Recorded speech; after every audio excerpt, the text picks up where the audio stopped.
Hi, I'm Dr. Jeffrey Antimarino from Bellissimo Plastic Surgery and MediSpa. Welcome to our second Facebook Live event of the new year.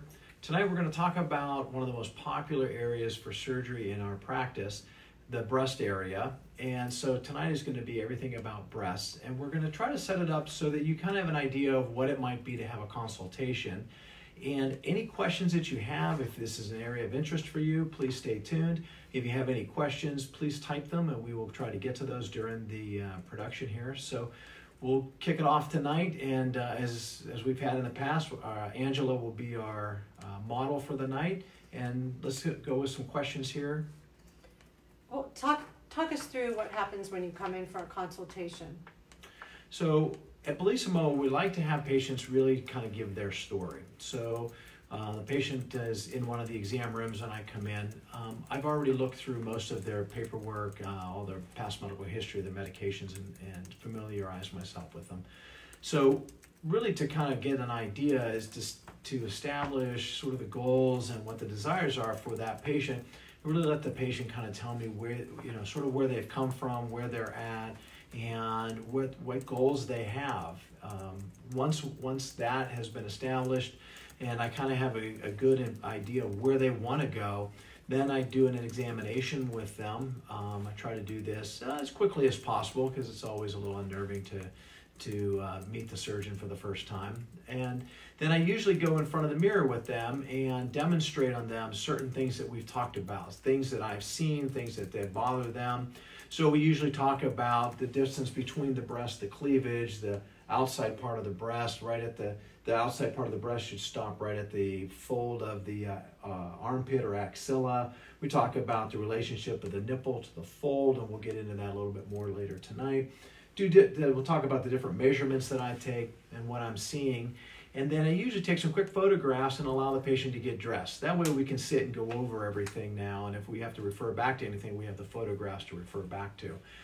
But that way we can sit and really have a nice conversation about what I think the game plan should be, whether it's a reduction, a lift, a combination of an augmentation by itself, a combination of a augmentation and a lift, other areas of the body that they might be concerned with. So that's kind of where we go from the consultation. So I try to make it as the least amount of stress possible. So I want the patient to really kind of talk freely and kind of give me what her goals are and what she's unhappy about. When is the best time to get a breast procedure done? One of the most common questions I have from anybody, both men and women, about any surgery that they're talking about is when's the best time to do it? The best time to do it is when you have the time to heal. So with every surgery, there's a little bit of difference in downtime or getting back to exercise or getting back to work or the type of work that you do. So that's one of the things we talk about in the consultation. And so depending upon what you do for a living, how active you are, what's part of the body you're going to be operated on, types of procedures, then we go through all of that. So then you can kind of decide what's the best time for you. I do surgeries, the same surgeries around the calendar year. So for me, it doesn't really matter whether you do something in the fall or the winter or the spring.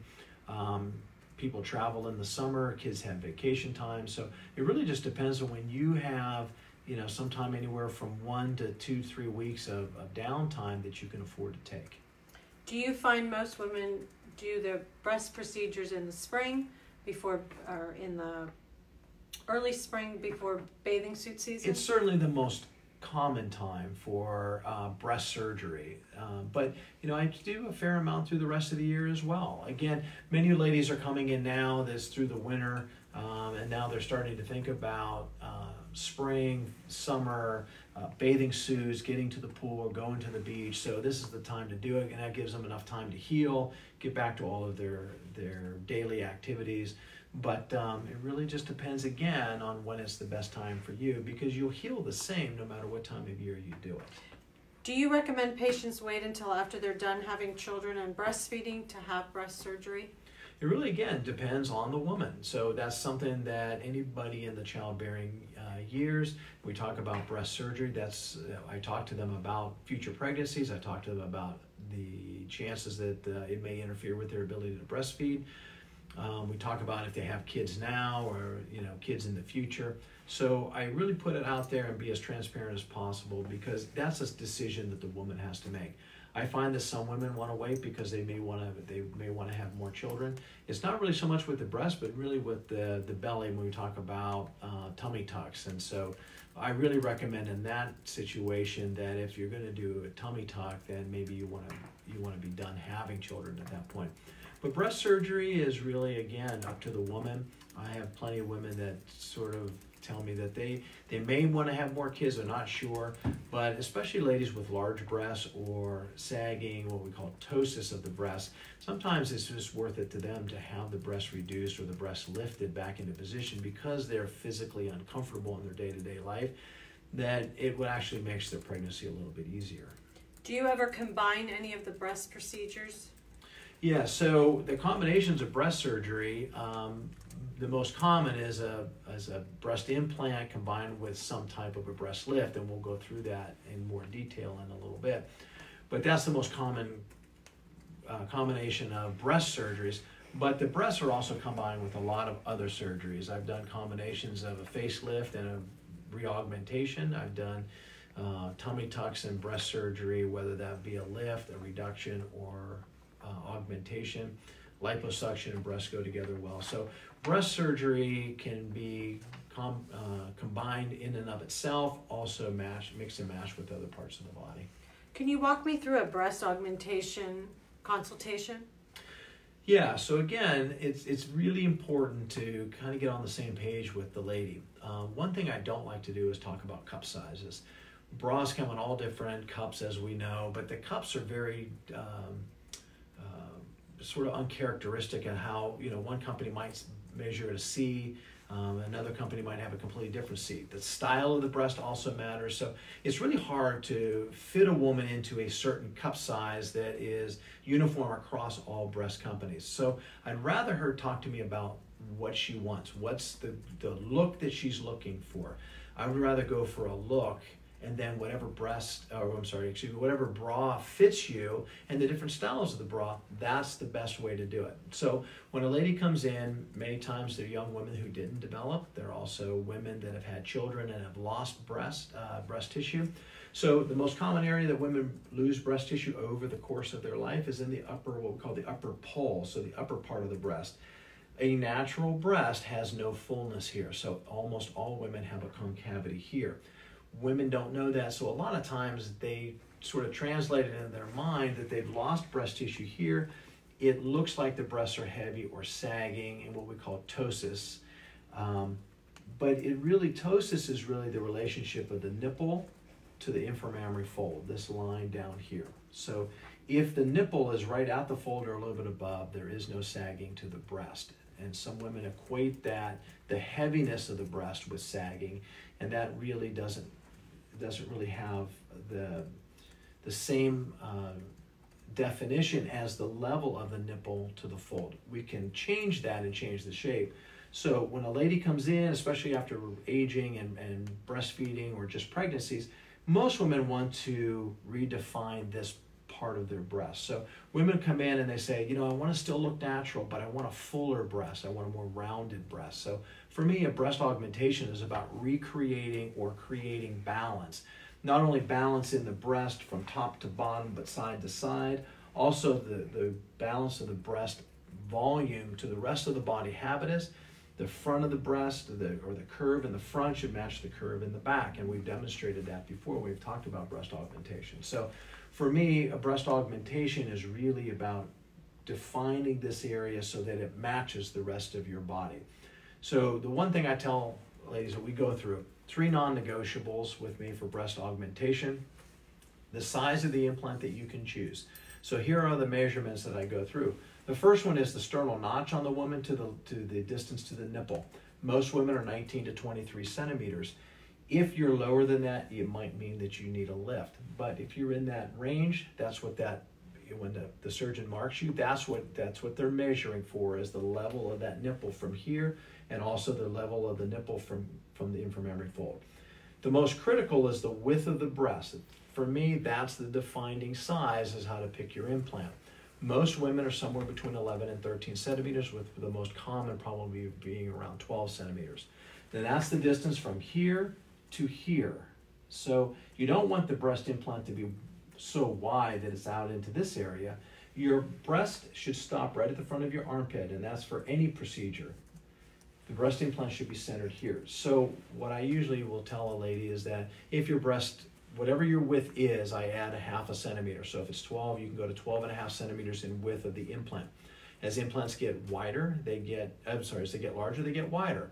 There's also different shapes of implants. So as you may be able to see here, these implants are all the same volume, but completely different shapes. Wide and flat. This one is a little bit more balanced. This one is more projected, but this is the newest one that's been out about 4 years now, and the company that I use. This really is a really nice breast implant for most women. So when you talk about the non-negotiables, that breast implant can't be any wider than your breast width. The second non-negotiable is I always put the implant under the muscle. We want to decrease your risk for something called capsular contracture, and we also want your future mammograms to be accurate. So putting the implant under the muscle is the safest way to go. I always make my incision here in the fold. I do not go through the nipple to do that because, again, you have more risk of having complications going through the nipple. Making the incision here, it's hidden by the hang of your breast. You can go right up under the muscle and put the implant in very safely, very smoothly. So to me, that's the best way. Now, to size a woman, when a woman comes in, I have her bring a sports bra. The best way for me to size a woman is to have her put a sports bra on. I kind of get a feel for how big she wants to be. I show her the implants in her anatomical dimensions, and then I just physically have her put the implants in her bra with a shirt on, and we go for the look that she wants. Again, the cup size is irrelevant. We're going to use the size of implants that make her look like she wants to look. How long do implants last?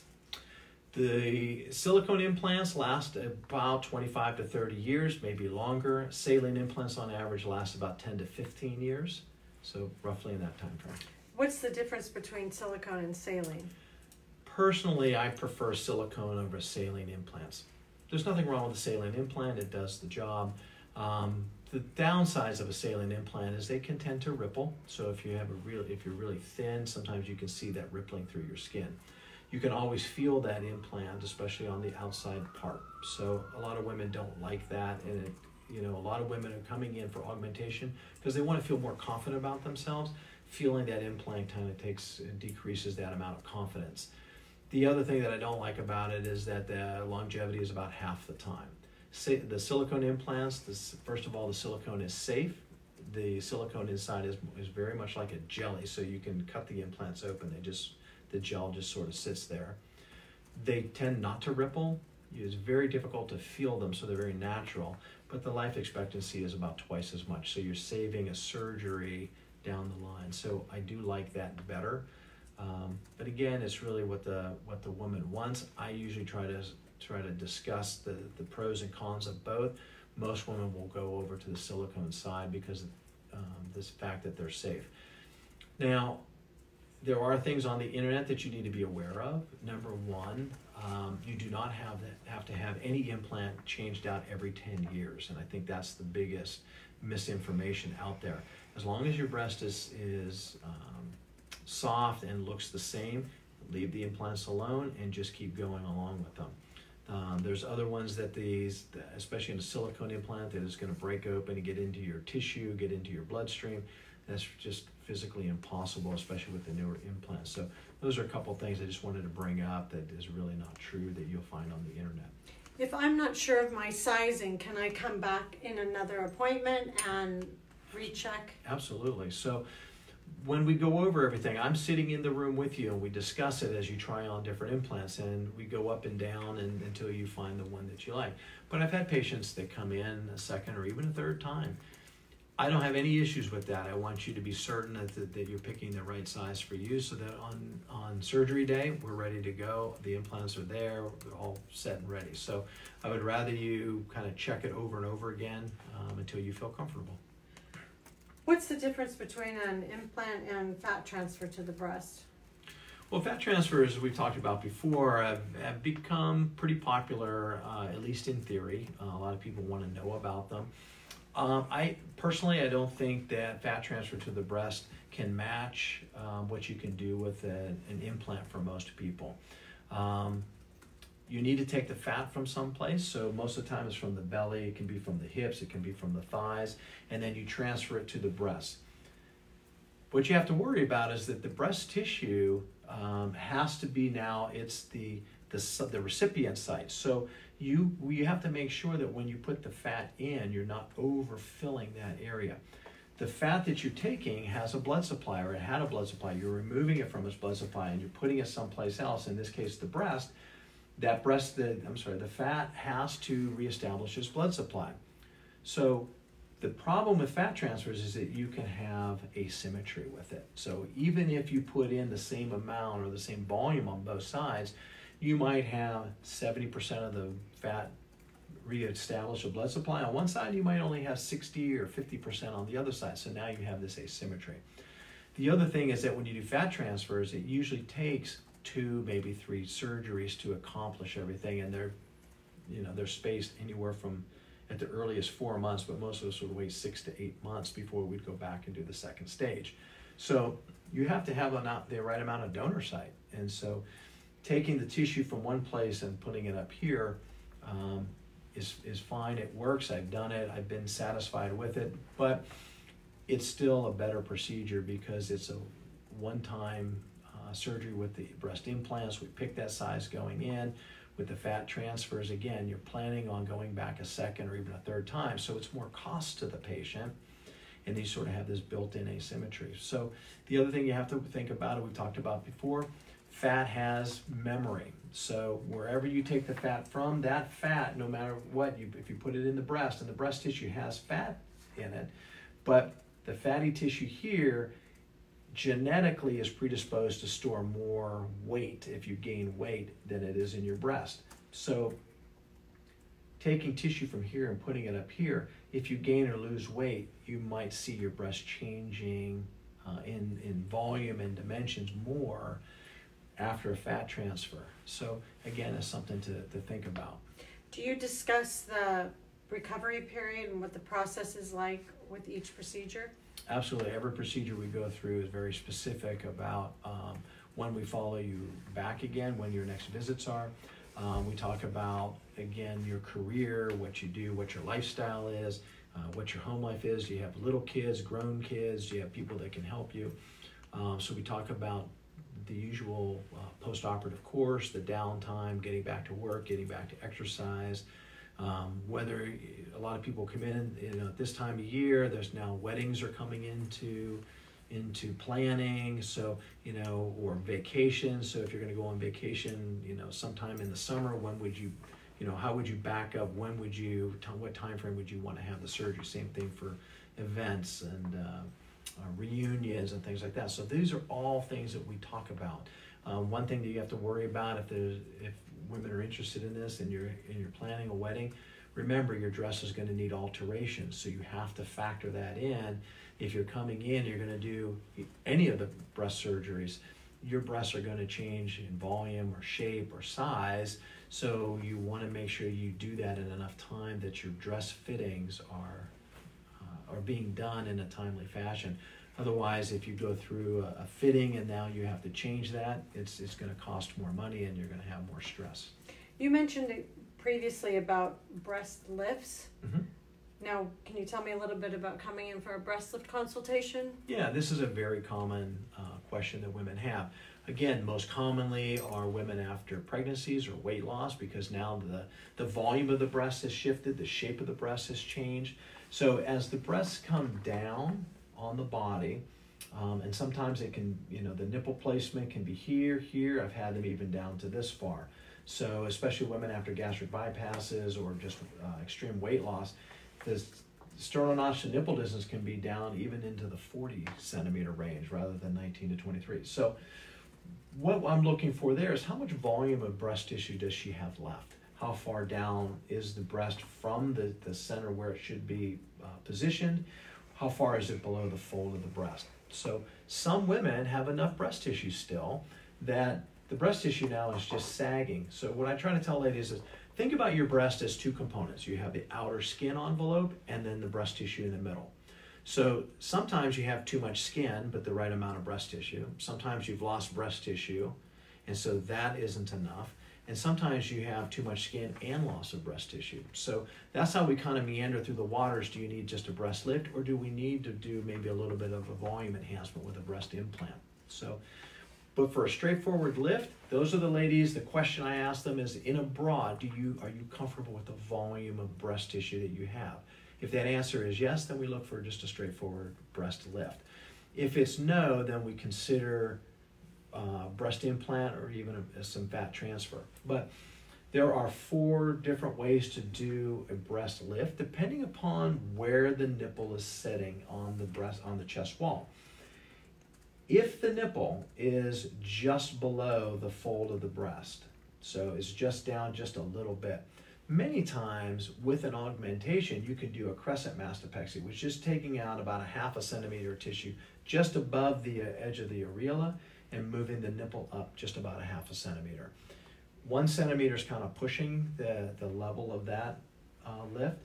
When you start getting into that 1 centimeter, moving the nipple up about 1 centimeter, now you can look at what's called a periareolar or donut mastopexy. Everything in medicine is based around food, so the donut mastopexy would be an incision all the way around the areola. You can move the nipple up safely 1 to 1.5 centimeters. When you need to move the nipple even more, then we have the lollipop mastopexy. So that's the periareolar or the donut mastopexy with the vertical extension. Of course, it looks like a lollipop. So that is a really nice way to do a breast lift. Again, those 3 types that I'm talking about now, the crescent, the periareolar or the donut mastopexy, and the lollipop, are best done with an implant. So those ladies that really need a little bit more volume, but that gives you the volume, and then you take away the extra skin, so you're rewrapping the breast tissue with a smaller skin envelope. When the nipple is more than a couple of centimeters below the fold, then you're looking at a full mastopexy, and that is the old style anchor incision, so around the areola, vertical, and a horizontal incision here. That moves the nipple and the breast tissue up onto the breast wall, on the chest wall, and it tends to heal pretty nicely. But if you're going to do that procedure, you can do it with or without an implant. Without an implant, that means that lady answered that question of whether she liked the volume in her bra. You can get away with just moving the breast tissue up. Now, here's what women always say. A lot of women want to reestablish that fullness. Remember I said at the beginning, you have that curve on the upper part of your breast with just aging and hormonal changes and after pregnancy. Women think that if you just do a lift, it's going to look like an implant. It is going to be better than what you have, but it's not going to look like an implant. So an implant will give you a little bit more fullness here.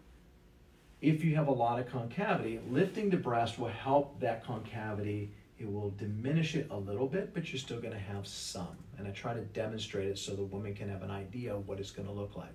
There's nothing wrong with doing this procedure without an implant. It's really at this point up to the woman what she wants to accomplish. If a woman is sort of on the fence whether she wants to use an implant or not, I usually talk to her about just doing it without the implant.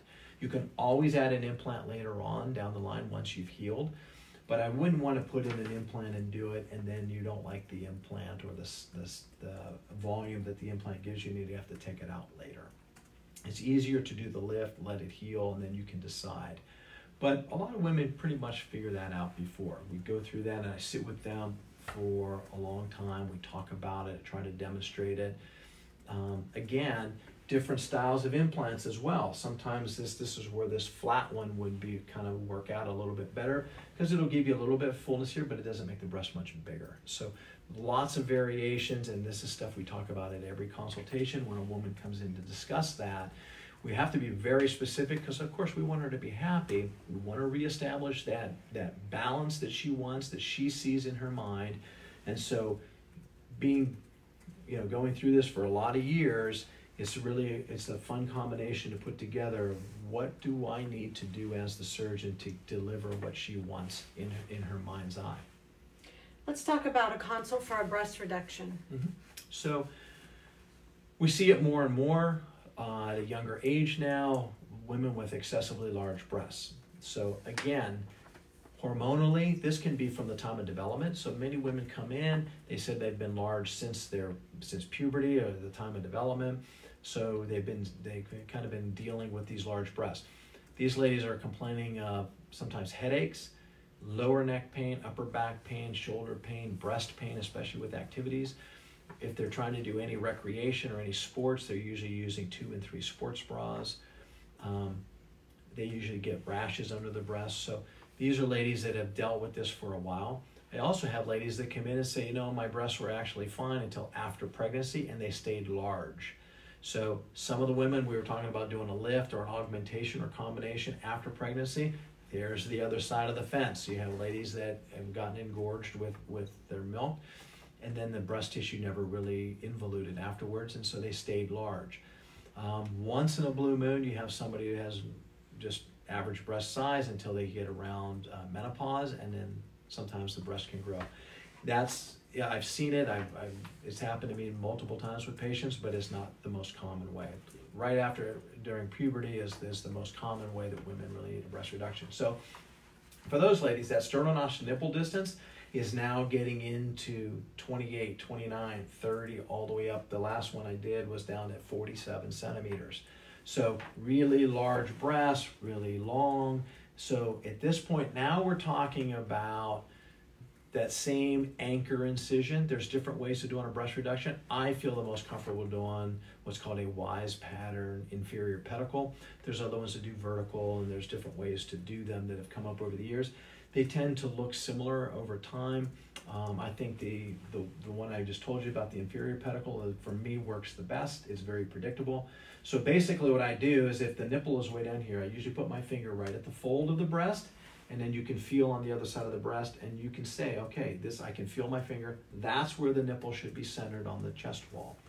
So you mark that, and then you do some different markings, and those markings, again, it's a lot of experience in knowing where those markings really should be, but the markings should allow us to kind of visualize how much skin to leave behind and how much breast tissue to take away.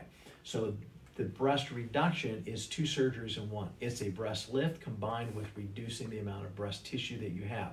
So it debulks you, and it also lifts the breast. The other nice thing that surgery does, many times women with really large breasts are actually also very wide, making the woman look heavier. So reducing that, and you can really, when you do these a lot and you get very comfortable with it, it becomes a surgery where you just open everything up, and you can actually sculpt and mold that breast tissue. You can put it into the shape that you want, and then wrap the skin around it. So one of my attendings used to tell me at USC, it's not the amount of tissue that you take away, it's what you leave behind that's important. So as the surgeon, you have to, again, look at the body habitus of the woman. Again, I don't like to talk cup sizes, because what the woman might see in her mind is a C or a D, and in my mind a C or a D, may be different. So again, I try to match the size of the breast with the body habitus. You do this enough, you kind of get pretty good at it. So you want to leave the breast, but you want to take away breast tissue in certain areas more than others. That way you really shape the breast. So the goal is to bring up the breast, make it a nice round shape, again creating that round balance. Also narrowing the breast, because a more narrow projected breast is more youthful than something that is wide and flat. So we want to try to do that. Again, we talked about the difference of skin versus breast tissue. Depending upon the woman's genetics, her age, breastfeeding, pregnancies, sometimes there's a lot of breast tissue and a little bit of fatty tissue. Other times there's more fatty tissue and less breast tissue. In the sense that to create that shape, the more breast tissue you have, the more round and the more you can shape it. Fat doesn't shape as well, as a little bit softer, so it doesn't keep the shape as much. So with breast reductions, I actually try to shape the breast so that I actually can build up the tissue that would not normally be there, to actually make it fuller in the upper part of the breast. So again, we can really try to shape that tissue to bring it up to make that breast not only look smaller, but also much more aesthetic. Now, centering the breast and debulking it takes the strain off of this muscle here, the trapezius muscle. Headaches seem to get a lot better. Pain in the lower neck, upper back, shoulders, and breast really just go away. Most women will tell me either in recovery room or the next day, most of their symptoms or all of their symptoms have completely been relieved just from the breast reduction. So a great surgery. All of the surgeries we talked about are really good surgeries for the lady. Breast reduction really makes it more functional, but also adds the aesthetic component to it, as you would do in a breast lift. After the consultation, where do they go? Do they meet with your patient? So after we've talked to, as long as, once we get through everything, they've had a chance to ask me all the questions and kind of go through things. Again, we talk about their getting back to their lifestyle and everything else. When there's no more questions, then I have Christy, my patient care coordinator, come into the room, and then she takes the patient out to her office, and then they can sit and talk about what the costs are, the breakdown of the fees, or sending it off to insurance and what we need for that. Again, with the breast reduction, you definitely need photographs because we need to submit those photographs to the insurance company. There are specific criteria that a woman needs to meet for insurance companies to consider participating or paying for the breast reduction. So a lot of times we need to know that your primary care or your OBGYN, you have to discuss it with them, and they have to document that you've discussed the pain, the headaches, the shoulder pain, and what you've done. Because this is a medically necessary surgery, so we want to make sure that we're documenting this. Also, it helps if you've had a rash, especially in the fold of your breast. Many insurance companies require that you have used prescription strength antifungal creams or hydrocortisone creams. So that has to come from either your primary care or your gynecologist. Some of them require that you've used them for at least 3 months or longer. Many insurance companies want you to have been evaluated by a chiropractor or a physical therapist. They want to see that you've tried different types of bras, you've tried to lose weight. Have you had ultrasound on your breast? Have you used a TENS unit, which is electrical stimulation, to help relieve some of the tension up here? So things that you've done to relieve the pain that you feel every day. And when that doesn't happen, or it's not a long-term result for you, then we can sit there, we can document all that. I write all that down. I dictate a letter to the insurance company that Christy submits, and along with your photographs. Now, last thing is that the last few years, the insurance companies, many of them, have started using what's called a Schnur scale. It really is tough for the lady now. It's a much harder surgery to get covered by insurance. Years ago, it used to be if you took 350 grams off of each side, or 700 grams total, you could take 500 and 300, 400 and 400, whatever you wanted to do. But now the Schnur scale is a height and weight, almost like your body surface area. The insurance companies now tell the surgeon, based on your height and weight, how much weight you have to remove as the surgeon. Sometimes that's feasible, sometimes it's not. Sometimes a woman will come in and I'll say, she needs maybe 400 grams, but due to the Schnur scale, they might say you need 800 grams per side. So that's something that we sort of have to battle with the insurance companies. Sometimes we can come to agreement, sometimes we can't. The reason I tell you that is that, just because your breasts are large, you may or may not meet the requirements of some of the insurance companies. So these are all the things that we do as a practice. Christy does to deal with the insurance companies, submit what they need to be submitted, and go through. And then again, a lot of questions are, how long does it take for the approval? It may take anywhere from a few days to several weeks before we find out. So again, plan accordingly. If you want to have this done by a certain amount of time, you really need to let us know early enough. You said patients, do they go home with any drains or for any of the procedures? Great question. So all of the patients go home with a post-op bra that we put on them while they're asleep. We have that over at the surgery center. The only surgery that I use drains is for a breast reduction. I don't use them for augmentations. I do not use them for lifts or the combination of a breast augmentation and lift. I have found over the years that I've done breast reductions using drains and not using drains. So it's really up to the surgeon what their comfort level is. I find that the ladies are more comfortable with the drain. It's only in for the first few days after surgery. Once the woman comes back to see me about 4 or 5 days after surgery, I take down all the dressings, change the bra, and take out the drains at that time. But after a breast reduction, your body internally builds up a little bit of fluid, and that's just due to the trauma of the surgery. The drains help pull that fluid away, so I find that women become less swollen and they have less pressure on their chests with the drains in, so they're more comfortable. Most of the time following a breast reduction, it's not really a lot of pain associated with it. I found that not using drains, I thought those women were in a little bit more pain. So for me, that's the only one I use drains for. All the stitches are under the skin and dissolved, so there's no stitches that have come out for any of the breast surgeries. So if you have any questions, please feel free to type them in or get to us in the next few days. You can visit our website, www.bellissimoplasticsurgery.com. We're happy to answer any questions that you have. Thank you for staying tuned in. This was a long night for you, but it's all good material.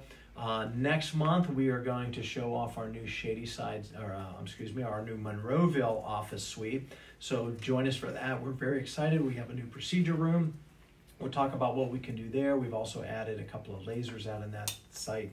So stay tuned for us next week. It'll be a lot of fun just to see what we can do there now. So again, thank you for tuning in.